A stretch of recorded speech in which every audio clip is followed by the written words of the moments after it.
Over my fence is a forest. Right over that forest, pretty dense but not too big, was a lumber yard. And it had standard lights even at night in the lumber yard. I was stargazing in a chair, and I see this big orb, and I think it's the lights from the lumber yard. So I try to slink down in my seat, so that the fence covers it up. And you'd think that the physics would line up, but it didn't. It seemed like the light grew, and as I looked more and more, I noticed that it was an orb in the sky flying at me, and it had like no discernible shape because it was so bright and it was so white. But it was coming silently and steadily. I followed it out of my backyard, and it flew overhead in the street, and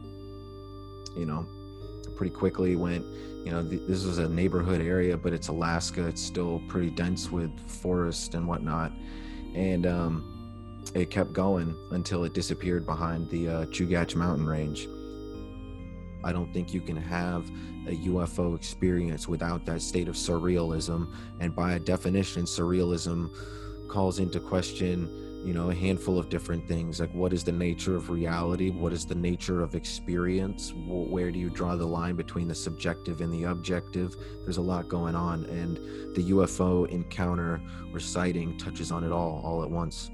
You think about memetics and how symbols carry information in the psyche, and through different psyches, it really is a portal, mimetic portals, and that seems to be something part of the central focus of the UFO phenomenology.